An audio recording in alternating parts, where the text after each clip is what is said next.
자, 오늘은 부활 그리고 남겨진 시간의 비밀이라는 제목으로 좀 말씀을 한번 보겠습니다. 요한복음 11장 38절에서 44절인데요. 저랑 한 절씩 교도하도록 하겠습니다.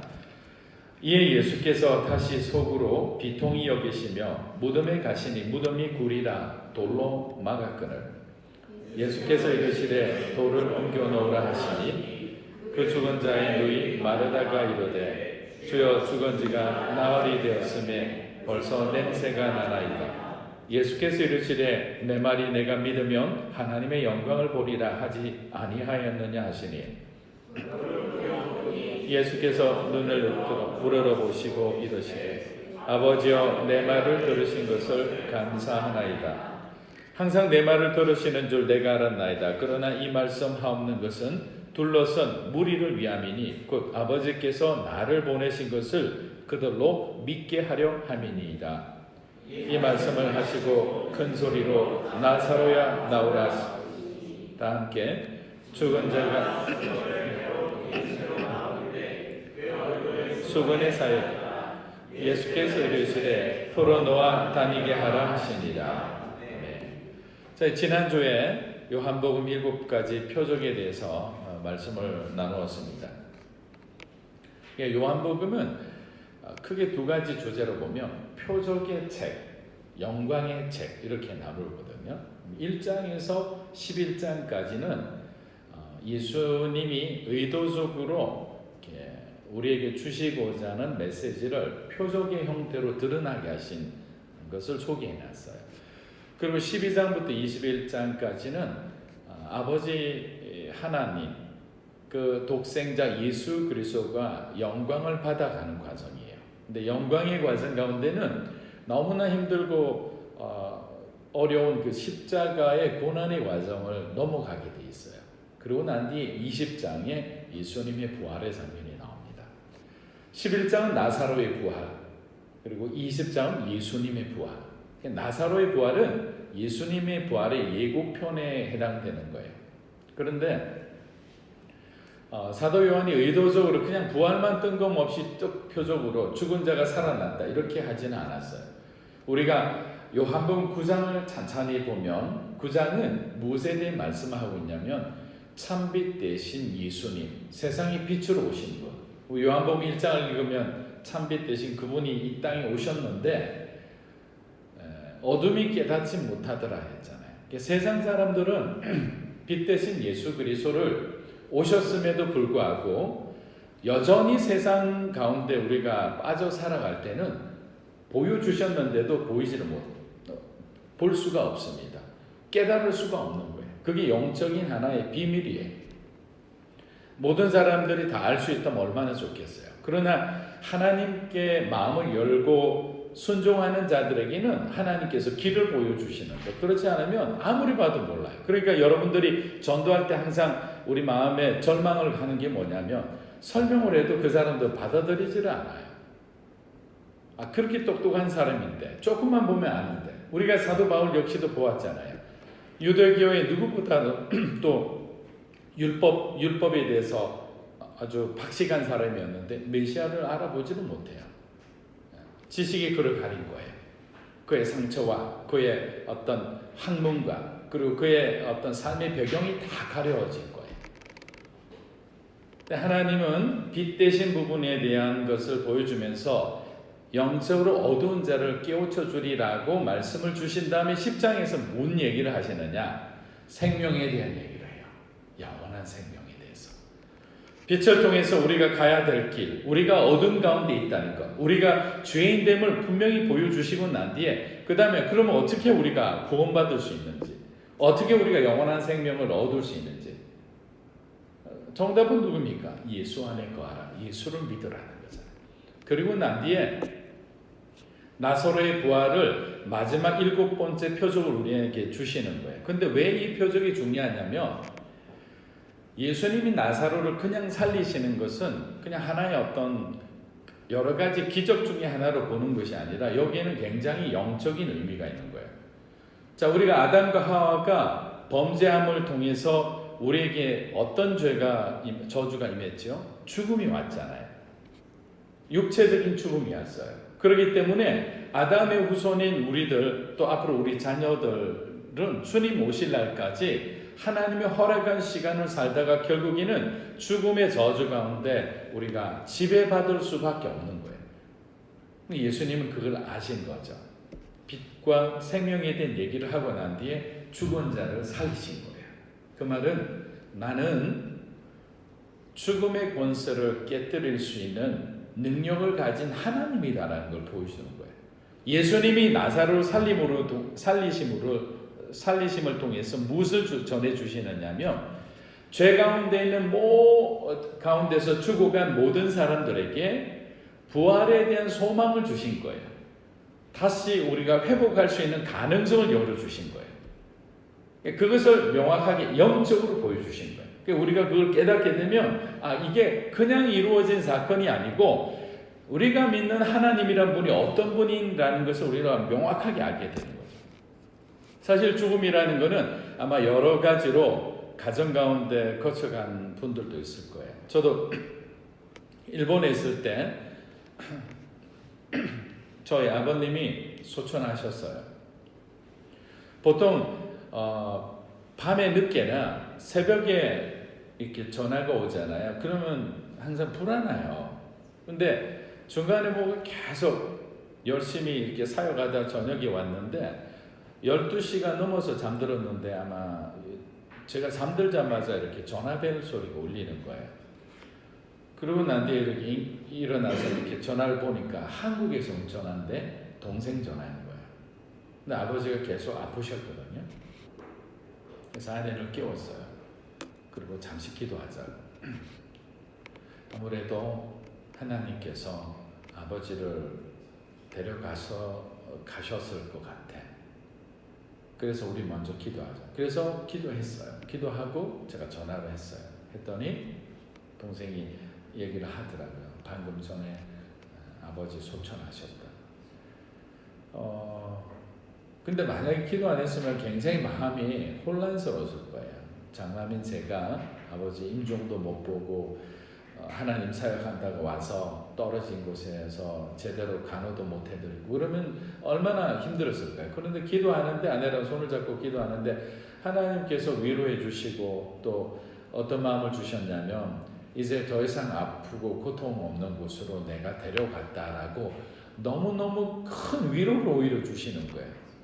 그게 아버지가 더 좋은 곳으로 갔구나라는 생각 드니까 전화를 꺼면서 그래 아침에 아이들 데리고 바로 넘어갈게. 그리고 전화를 끊었어요. 그리고 장례식 내내 정말 평안하게 기쁨과 감사 가운데 드렸어요. 오늘 교회와 CGN TV나 저를 아는 많은 분들이 오셨고 많은 목사님들이 예배를 드려주셨고 위로해 주시고 이게 크리스찬의 장례예요. 다른 거예요.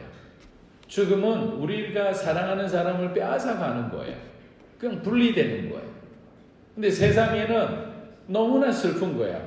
너무나 사랑하는 사람을 떠나보내는 아픔도 크지만 어떤 아픔이냐면 다시는 내가 만날 수 없다는 영원히 결별한다는 그 마음의 허전함과 그 상처가 더 크기 때문에 죽음이라는 것은 우리들 현대를 살아가는 모든 사람들이 가장 두려워하는 것 중에 넘버원이 되어 있는 거예요.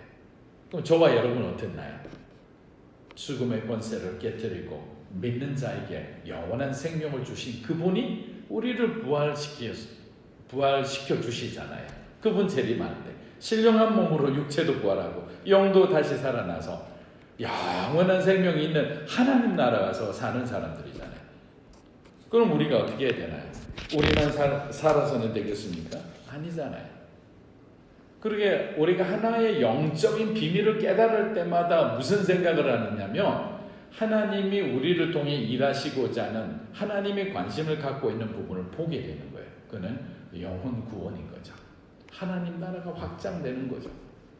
주님의 영광이 이 땅 가운데 임하고 여러분 가정 가운데 임하고 여러분의 일터 가운데 임하는 것을 하나님은 원하시는 거죠. 그런데 한 가지 우리가 기억해야 되는 것은 영광이라는 것이 뭐냐 도대체 하나님 앞에 영광이라는 것은 근데 영광이라는 걸 보니까 어떤 분이 잘 결론을 주셨더라고요. 하나님으로부터 시작해서 하나님이 결론 짓는 모든 것은 영광이라는 거예요. 여러분이 결론 짓는 거 아닌 거예요. 여러분이 열심히 해서 만들어가는 것이 영광이 아니고 하나님이 시작해서 하나님이 마무리하는 거예요. 그러니까 우리는 그냥 통로로 쓰임 받는 거예요. 그러니까 우리가 뭔가 주장할 게 없는 거죠. 나중에 우리가 자랑할 게 없는 거죠. 그래서 여러분들이 어떤 일을 하셨을 때, 우리 교회가 어떤 사역을 했을 때 예수님의 모습만 남아있다며, 주님이 주님의 사람을 붙여주셔서 이런 일들이 일어났고 이런 영적인 부흥이 일어났고 이런 사역의 열매가 있었습니다라고 모두가 인정하는 그런 상황이 되면 그는 완전히 하나님 앞에 영광이 되는 거예요. 그렇기 때문에 때로는 그 공동체와 그 교회와 그 사람에게 하나님 힘을 빼는 시간들이 있어요. 털어버리는 시간이 있죠. 저도 막 엄청 열정적인 사람이니까 열심히 가는데 힘을 꽉 주고 하면 끝나고 나면 몸만 피곤하죠. 그런데 힘을 줄 때마다 사역이 어려워지는 거예요. 러브 소나타 한다면서 일본에 매주 가잖아요. 전혀 다른 환경과 문화에서 자란 분들하고 얘기하면서 언어도 다른데 그러면서 하나의 하나님이 원하시는 하나님의 축제를 만들어가는 과정은 너무나 힘드는 거예요. 인내해야 되는 거죠. 할 때마다 참아야 되는 거예요. 그리고 나중에 대회 2주일 전 보면 하나님 도저히 못하겠습니다. 2,000명 들어가는데 지금 초청자 대상자가 하나님 1,000명도 안 왔어요. 2주 남았는데 그게 마지막 구마모토 러브소나타 제 마지막 사역 30번째 러브소나타였어요. 2주 남았는데 1,000명도 신청 안 했어요. 마지막일지도 모른다는 생각했는데 하나님 제가 잘 마무리하게 해주세요. 그런데 어떤 생각을 가졌냐면 저는 제일 마지막으로 마무리한다는 마음으로 임했으니까 뭔가 이렇게 좋은 열매를 맺고 싶은 인간적인 욕심이 있잖아요. 근데 하나님은 털어내기 시작하는 거죠. 제 그 마음조차도.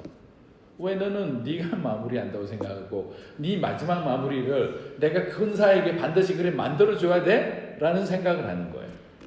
그럼 저는 이렇게 얘기하는 거죠. 하나님 제가 15년을 헌신했잖아요. 가족하고 떨어져서 4년간 그 외로운 생활하면서 맨날 그 밤에 애들하고 오뎅 먹고 콜라 먹다가 제가 위암까지 걸렸잖아요. 그래도 하나님 원망하지 않았잖아요. 우리 아이들 가장 귀엽고 할 때 그 아이들 얼굴조차 제대로 내 못 보고 아이들하고 아내하고 마음의 거리가 벌어진 거 하나님 왜 그렇게 만들어 주셨나요? 그렇게 충성했잖아요. 신학 공부까지 했잖아요. 저는 이렇게 주장을 하는 거예요. 하나님은 끄떡도 안 해요. 일주일 지났는데 100명도 늘지 않습니다. 그래서 오히려 포기했어요.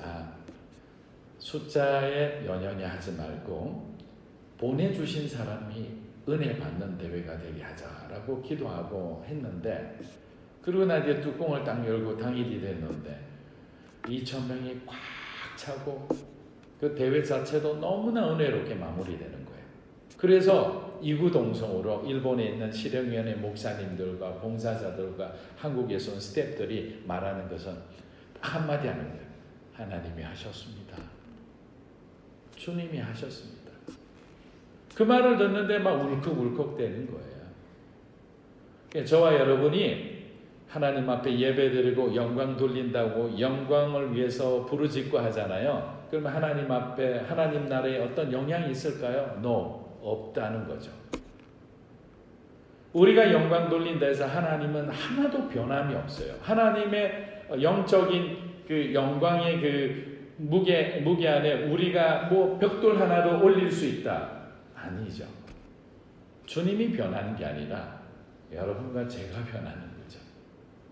예배하면서 우리가 변하는 거예요. 하나님을 더 깊이 알게 되는 거예요. 그리스도의 형상을 닮아가는 거예요.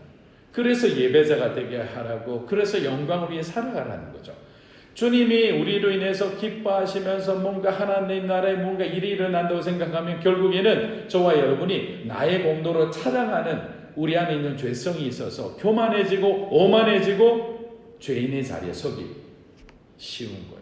근데 하나님은 하나도 우리가 드리는 뭔가의 영광을 받기를 원하는 것이 아니라 영광의 도구로 사용하면서 너희가 은혜를 경험하라는 거예요. 은혜 받은 자로 살아라는 거죠. 주님이 주시는 믿음으로 살아라는 거예요. 그래서 우리는 끊임없이 예배자의 자리를 지켜내야 되는 거죠. 입술 가운데 불평, 불만이 있을 수 있지만 감사합니다 이렇게 하는 거죠. 마지막에 하면서 감사합니다 이런 거죠. 여러분에게 하나님을 끝까지 의지하고 믿고 나아가는 그런 믿음을 가지기를 주의 이름으로 축복합니다. 오늘 보면 나사로의 죽음 앞에서 여러 무리들이 있어요. 우리가 그걸 한번 보자고요. 처음에 누가 있죠? 예수님 계시죠. 죽은 나사로가 등장하죠. 그리고 그를 사랑했던 가족들, 마리아와 마르다와 친척들이 등장합니다. 그리고 제3자들, 옆에 선 무리들, 마을 사람들이죠. 자, 이 사람들은 어떤 역할이 있는지, 또 예수님께서 나사로가 죽기 전과 죽은 후, 그리고 죽고 난 뒤에 그를 살리시기 직전까지 이 시간의 메시지는 뭔지를 오늘 저는 여러분들하고 얘기를 좀 나누고 싶은 거예요. 그래서 본문에서 하나님이 요구하신 믿음은 세 가지라고 생각합니다. 첫 번째는 때를 기다리는 믿음. 한번 따라해 보십시오. 때를 기다리는 믿음. 자, 때를 기다리는 믿음이 필요하다. 자, 신앙은 수학 공식처럼 딱 뭐 이렇게 하면 바로바로 답이 나오는 게 아니잖아요. 그래서 마태복음 7장 우리 7절을 다 함께 읽어보면 좋을 것 같아요. 마태복음 7장 7절입니다. 시작. 그러면 너희에게 주실 것이요 찾으라 그러면 너희가 찾을 것이다. 문을 두드리라 그러면 너희에게 문이 열릴 것이다. 여러분이 구했는데 두드렸는데 찾았는데 문이 열리지도 않고 상황이 점점 나빠지면 어떻게 하시겠어요? 이럴 때 우리는 하나님 과연 우리 기도를 듣고 계실까라는 의문을 품기 쉬워요. 그런데 잘 읽어보면 이 주님의 말씀 가운데 한 가지 중요한 메시지가 나옵니다. 어떤 메시지냐? 기다림이에요. 기다림의 메시지가 숨어 있어요. 좀 더 풀어서 해석을 해보면 이렇습니다. 구하라 주실 것이다. 자, 구하는 것은 누가 해야 되죠? 저와 여러분이 해야 되는 역할이에요. 구하라. 자, 순종했어요. 구하는 거예요. 찾으라. 찾는 거예요. 두드리라. 하여튼 자존심 다 버리고 두드리는 거예요. 그러면이라는 이 공간이 이게 하나님의 시간의 비밀이 있는 거죠. 인내해야 되는 거죠. 언제까지? 하나님이 주실 때까지. 하나님 보시기에 하나님이 문을 열어주실 만한 시간이 되었을 때, 내 성품과 인격과 내 삶이 무르익었을 때 열어주시는 거죠. 찾게 해주시는 거죠. 구한 것을 얻게 해주시는 거죠. 우리는 바로 구하라 주실 것이다. 그러고 난 뒤에 인내하지 못하고 바로 즉각적인 응답을 요구할 때가 있잖아요. 그렇게 받기를 원해요. 저도 그랬으면 좋겠어요. 그런데 하나님은 구하고 난 뒤에 우리가 충분히 그 주시는 복을 담아낼 수 있는 그릇으로 준비하는, 익어가는, 만들어지는 시간이 필요하다고 말씀하는 거예요. 그래서 기다림이라는 것은 어떤 거냐면요. 여러분 잘 들으세요. 기다림은 하나님의 시간이 있잖아요. 그 시간에 우리의 시간을 맞춰가는 과정이에요. 하나님은 이 시간에 절대 변함이 없어요. 왜? 그분의 전지전능하심 속에서 계획되어진 시간이기 때문에. 그럼 우리는 어떻게 되느냐? 하나님의 그 시간을 이해하고 내가 그 시간을 향해 가야 되는 거예요. 그래서 그 시간에 딱 쓰면 내 시간과 하나님 시간 일치하면 응답되는 거예요. 그러니까 내가 그까지 가는 시간까지 너무나 답답하죠. 그런데 어떤 때는 하나님의 시간이, 우리는 이렇게 생각할 수 있어요. 1년이라 생각했는데 하나님의 시간은 한 달 후인 거예요. 그래서 1년 생각하고 갔는데 갑자기 한 달도 안 됐는데 문이 확 열리고 환경이 변하고 상황이 반전되는 거예요. 그러면 당황하죠.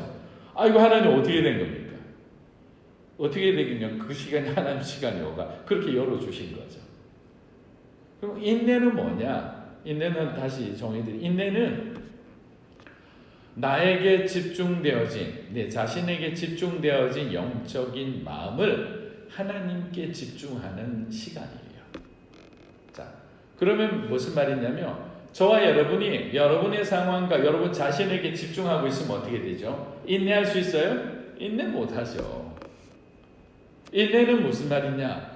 나를 떠나서 주님 앞에 주님을 바라보는 시간이에요. 그러니까 인내할 수 있다는 것은 주님을 바라보면 주님의 성품을 이해하죠. 그분의 능력을 의지하죠. 그러니까 견딜 수 있고 기다릴 수 있고 버틸 수 있는 거예요. 근데 만약에 여전히 저와 여러분이 현재 내가 직면하고 있는 내 자신, 내 환경, 여러분 자신, 내 자아를 바라보고 있으면 우리는 인내 못해요. 속상한 게 한두 가지가 아니죠. 불안한 게 한두 가지가 아니죠. 주님을 바라보려 했잖아요. 성경에 보면 항상 뭐냐면 큰 메시지가 여호와를 기억하라, 그분을 바라보라, 그분을 의지해라. 이 단어만 생각해도 우리는 흔들리지 않아요. 여호와를 기억하라, 여호와를 의지하라. 항상 그렇게 가는 거예요. 자, 그러면 여기에서 우리는 무엇을 배울 수 있냐면 우리 인생의 결정권은 누구에게 있다고? 하나님께 있다는 걸 배우는 거예요. 선택할 수 있는 수많은 것이 있지만 결정적으로 우리가 무엇을 결정해야 되느냐?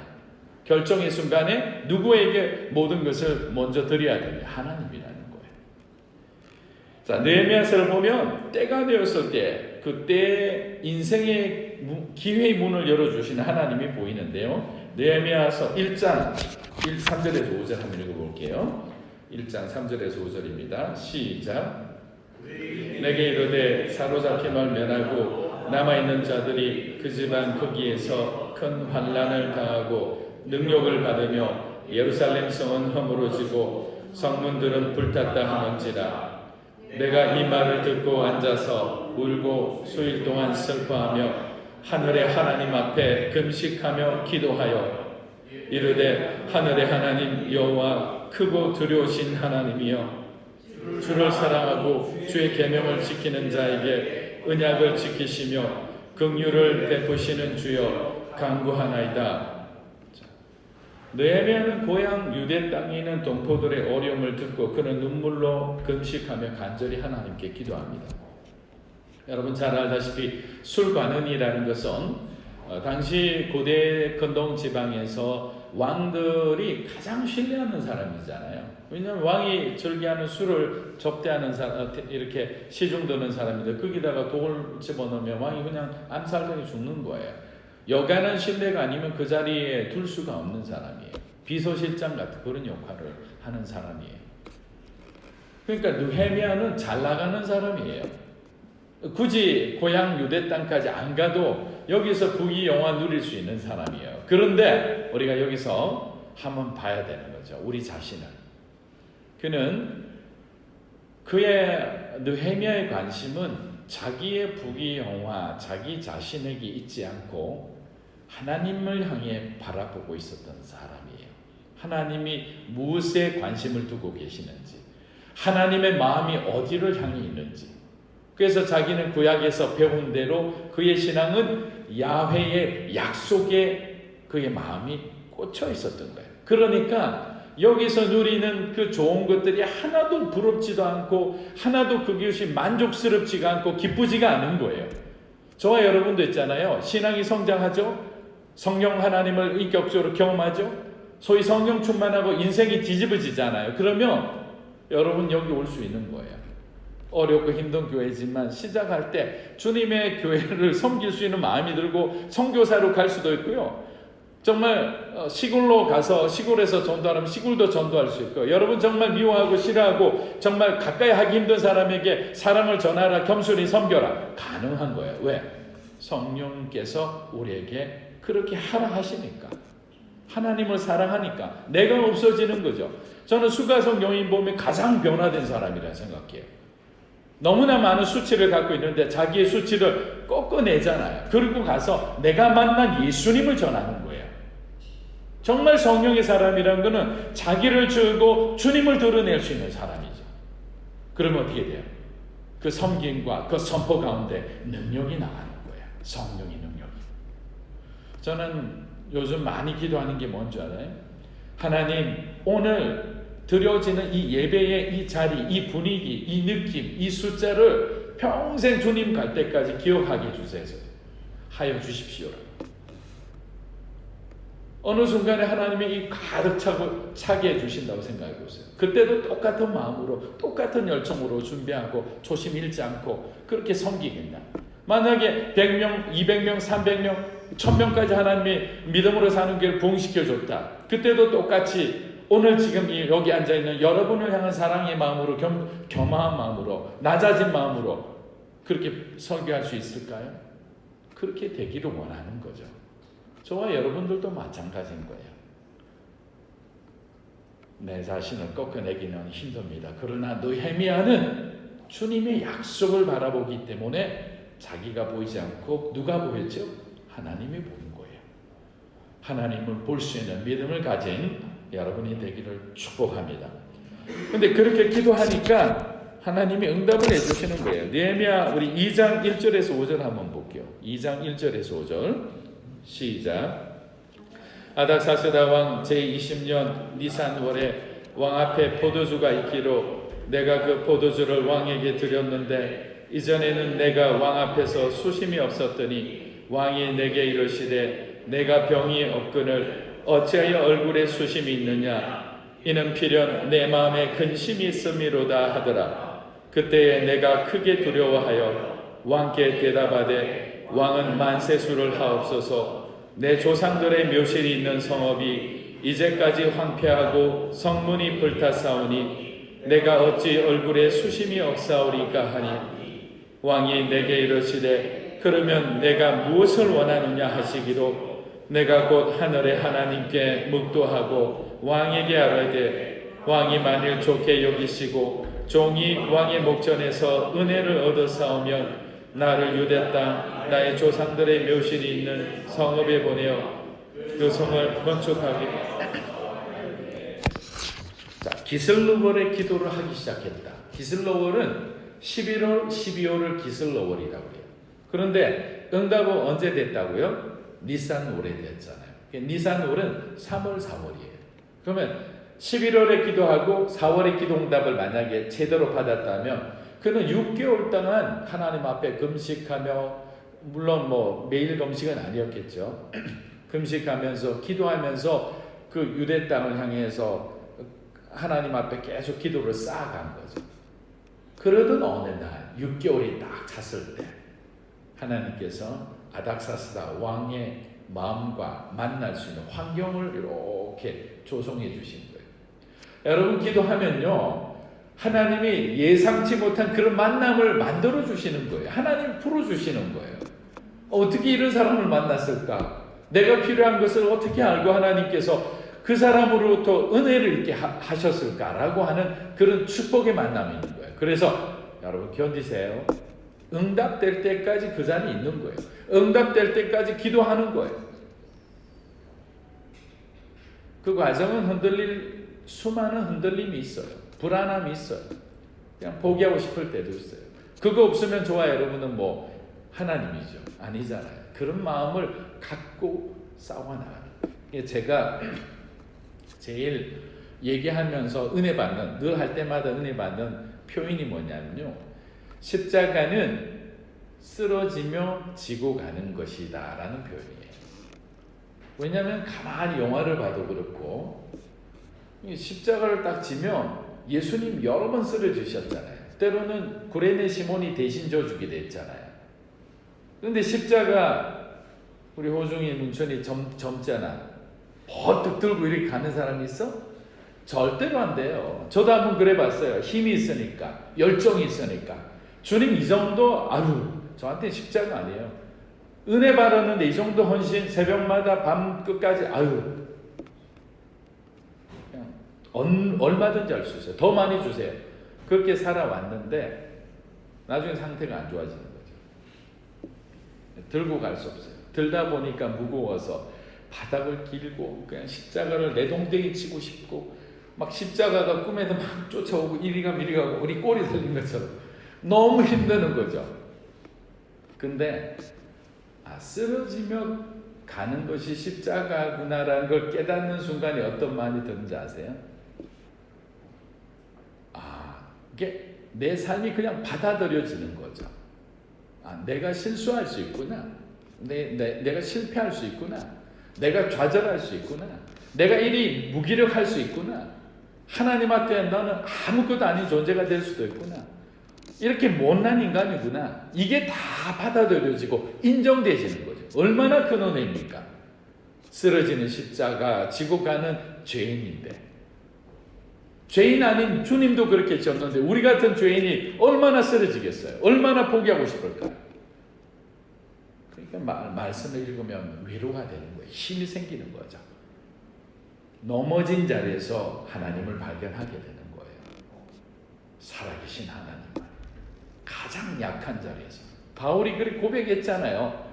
약할 때 강함이라고. 그거는 내가 약할 때 주님이 더 강하게 보이는 거예요. 두 번째는 하나님의 시간과 인간에 대한 이해가 필요하다고 그랬어요.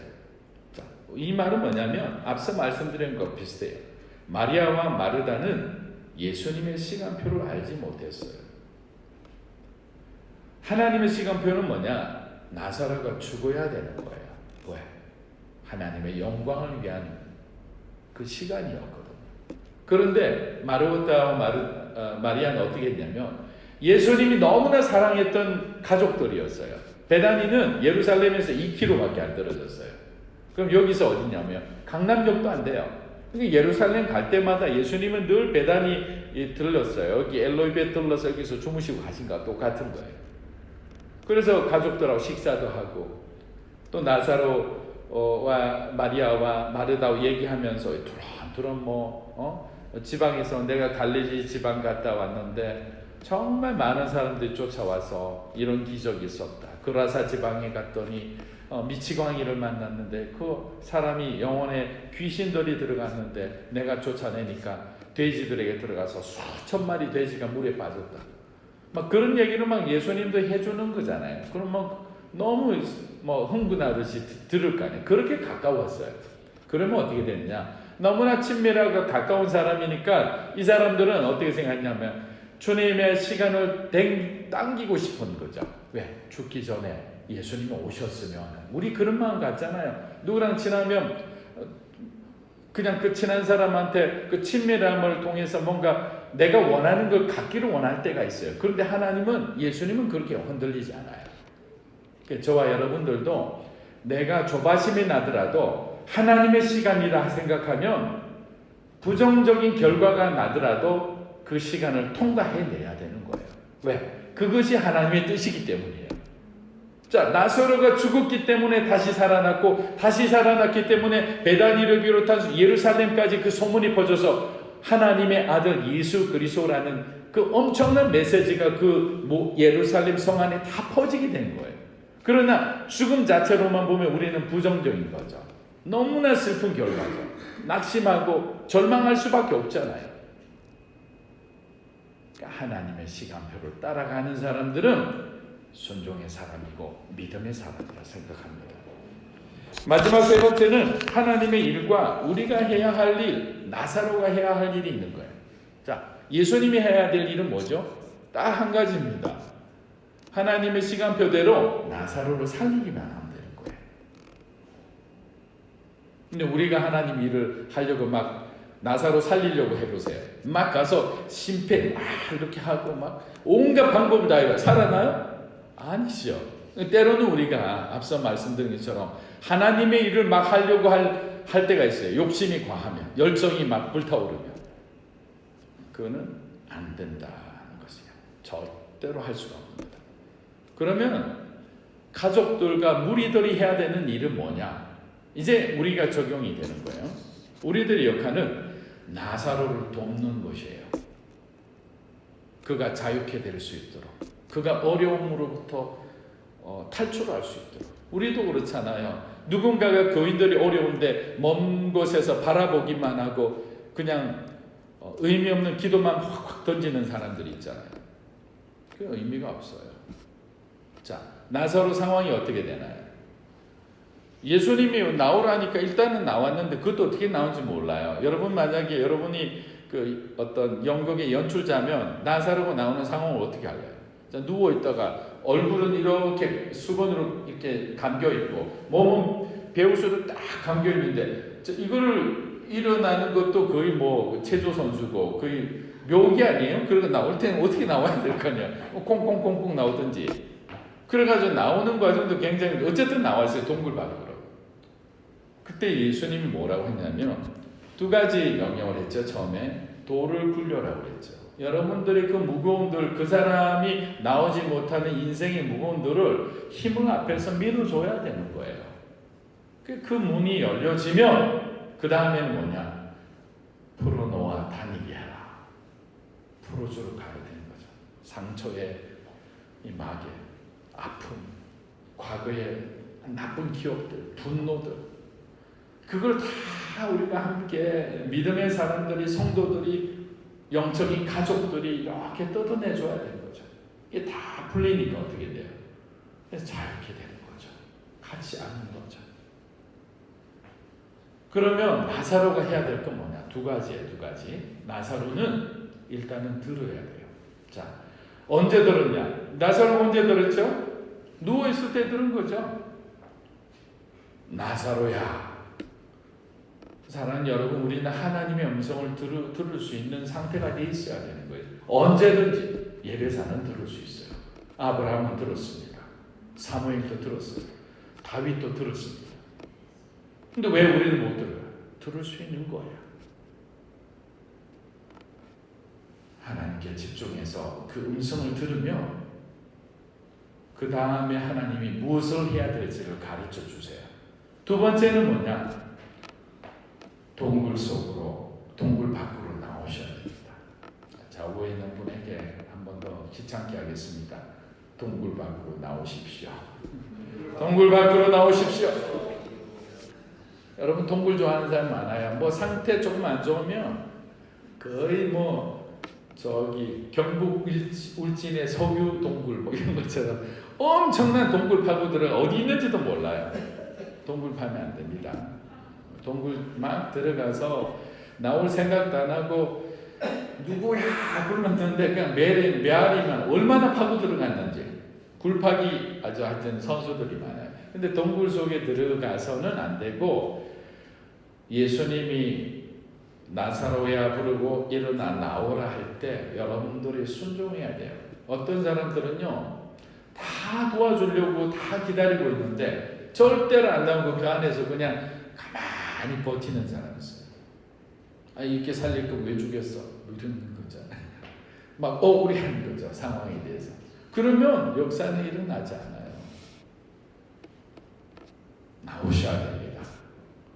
나오면 내가 생각하는 세상이 너무 좁은 거예요. 하나님을 통해서 바라보는 세상이 얼마나 위대하고 얼마나 넓은데요. 할 일이 너무나 많은 거예요. 인생의 긴 인생 가운데 아무것도 아닌 걸 가지고 우리는 그걸 가지고 힘들어할 수 있는 거예요. 근데 하나님 관점에서 딱 보면 딱 동굴 나왔더니 너무나 많은 세상, 정말 세상은 넓고 할 일은 너무 많은 거죠. 근데 그걸 깨닫지 못하면 우리는 너무나 작아져 있는 거예요. 하나님 그렇게 만들지 않았잖아요. 우리를 작게 만드셨나요? 아니죠. 믿는 자에게는 능치 못함이 없다고 그랬잖아요. 믿으십니까? 없는 거예요. 다 할 수 있는 거예요. 내가 하는 게 아니에요. 내가 믿는 하나님이 나를 통해 하시는 거예요.